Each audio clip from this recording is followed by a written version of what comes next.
वज़ीर आज़म नरेंद्र मोदी की सरबराही वाली बीजेपी हुकूमत की जानिब से जम्मू व कश्मीर को रियासती दर्जे से हटाकर यूटी में ज़म किए जाने के उस तारीखी फैसले के आज 2 बरस मुकम्मल हो चुके हैं। 5 अगस्त 2019 को लिए गए खैर मामूली फैसले के बाद जम्मू व कश्मीर के सियासी, समाजी और इक़्तिसादी मंजरनामे पर कई तरह की तब्दीलियाँ देखने को मिली हैं। दफ़ा 370 की मनसूखी के ऐलान से कबल ही हुकूमत ने कई तरह की बंदिशें और कदगने आयद करके यहाँ सियासी सरगर्मियों को मजबूत कर दिया था, जबकि अवामी मज़ाहमत को रोकने के लिए कई सख्तगीर इक़दाम उठाए, जिनमें मुकम्मल मवासलाती लॉकडाउन भी शामिल हैं। गुज़श्ता 2 बरस के दौरान अगरचे मेन स्ट्रीम सियासी जमातों के सभी रहनुमाओं को रिहा किया गया है, लेकिन मीरवाइज मौलवी मोहम्मद उमर फारूक समेत अक्सर इलादगी पसंद रहनुमा अभी भी या तो कैद में हैं या उन्हें तवील अरसे से घरों में ही नज़रबंद रखा गया है। गुज़श्ता बरस डीडीसी इंतखाबात के इनेकाद के साथ ही यहाँ सियासी सरगर्मियाँ बहाल हो गईं।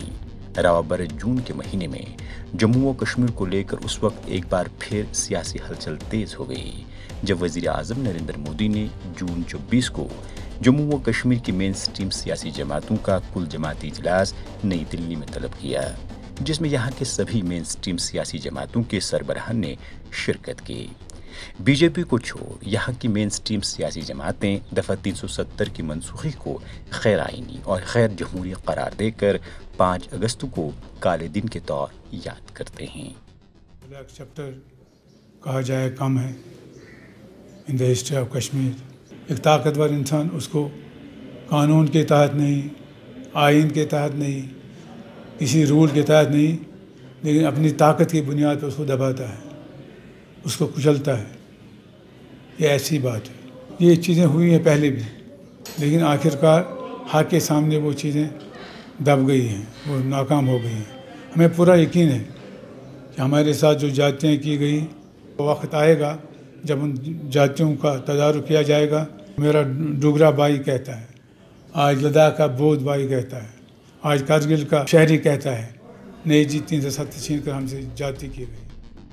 आम लोग भी उस दिन को याद करते हुए कहते हैं कि मरकज़ ने जम्मू व कश्मीर और लद्दाख को जिस माशरती और इक़्तिसादी तरक्की के नाम पर 2 हिस्से किए, 2 बरस का अरसा गुजर जाने के बाद न तो वो तरक्की ही दूर दूर से दिखाई दे रही है और न ही वो नया कश्मीर कहीं पर नजर आ रहा है। आप ओवरऑल डेवलपमेंट पे की बात कर रहे थे, लेकिन आप हर एक कश्मीरी से पूछिए क्या उनको कहीं पे डेवलपमेंट लग रही है? 20-20 दिन, 25-25 दिन हमारा हाईवे बंद रहता है, हल्की सी बारिश होती है, हमारा आधा शहर बाढ़ से भर जाता है। ये कौन सी डेवलपमेंट है? आए दिन प्रेस कॉलोनी में डेलीवेजर्स, कॉन्ट्रैक्चर्स, जितने भी एम्प्लॉयज़ हैं वो एहतजाज करते रहते हैं कि हमें हमारी तनख्वाह वागुजार की जाए, हमारे 6 साल से तनख्वाहें बंद है, जॉब से उनको परमानेंट किया जाए। आप उनको परमानेंट नहीं कर पा रहे हैं तो नया जॉब कहाँ से? आप देखिए, बदला तो मुझे लगता है कुछ नहीं, क्योंकि बदलता तो हमें दिखता। हम शिकायत कर रहे हैं, हम मांग कर रहे हैं, इसका मतलब है जो उनके वादे थे वो अभी तक पूरे नहीं हुए। अचानक कुछ ऐसा हुआ जो बिल्कुल हमारे जहन से बाहर था। ये जुल्म पहले भी हुआ है, जो इससे पहले सियासतदान थे उन्होंने भी ऐसा कुछ किया है, लेकिन इस वक्त और उस वक्त फ़र्क ये है कि लोगों में बहुत अब जागृति आई है सोचने समझने का कि हमारे साथ क्या हुआ है, तो हमने क्या खोया, हमने क्या पाया।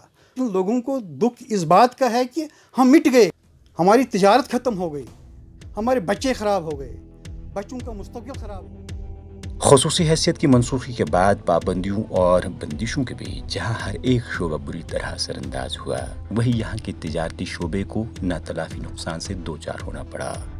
5 अगस्त 2019 के बाद कमोबेश 13 माह तक मजमूई तौर पर तिजारती सरगर्मियाँ बंद रही। फिर रही सही कसर 2020 के कोरोना लॉकडाउन ने निकाली और अब 2021 में नए सिरे से कई महीनों तक जारी रहे लॉकडाउन ने यहाँ की मईशत को फिर से पीछे की ओर धकेल दिया।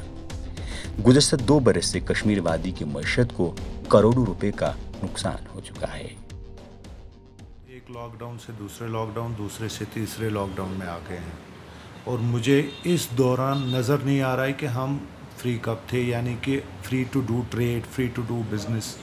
2019 अगस्त से अब 2 साल होने को आ गए, इनमें कुछ महीने ही हमें मिले हैं, तो I don't see much has happened on the ground. और लोग अभी थर्ड वेव की कुछ बात कर रहे हैं, तो एक कन्फ्यूजन सा मार्केट में पैदा पहले ही हो चुका है। تو میرے خیال سے it needs a comprehensive support اور ایک سالڈ سپورٹ ہونا چاہیے.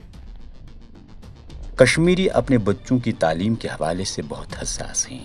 5 اگست 2019 کے بعد سخت ترین بندشوں اور پابندیوں کے 7 ماہ بعد 1 مارچ 2020 کو وادی کشمیر میں اسکول کھول دیے گئے.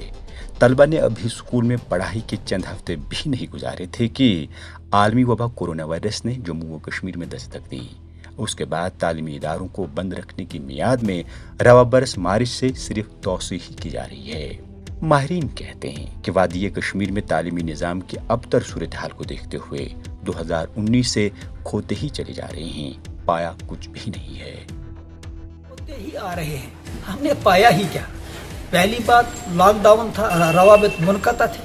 اس کے بعد چند دنوں اگر تھوڑی بہت سانس لینی چاہیے تو پھر کووڈ کا وبال آ گیا. تو ہم نے پایا کیا؟ ہم نے کھویا ہی کھویا. اب اس کے لیے ضرورت تھا کہ سرکار ایجوکیشن کو پریارٹی دے. ہیلتھ کے ساتھ سرکار نے اس کو پریارٹی دی نہیں. سرکار پریارٹی دیتی تو 10 طرح سے اس کو بچایا جا سکتا تھا. ہمارے پاس آپشنز تھے. اگر آج گورنمنٹ سنجیدہ اس پہ نہیں ہوتی ہے تو آنے والی نسلیں ان کو کبھی معاف نہیں کریں گی. جموں و کشمیر کی خصوصی آئینی حیثیت ختم کیے جانے کے بعد تنظیمی نو قانون 2019 کا نفاذ کیا گیا ہے، جس کی روح سے مرکزی حکومت کے وضع کردہ قوانین کا اطلاق عمل میں لایا گیا ہے.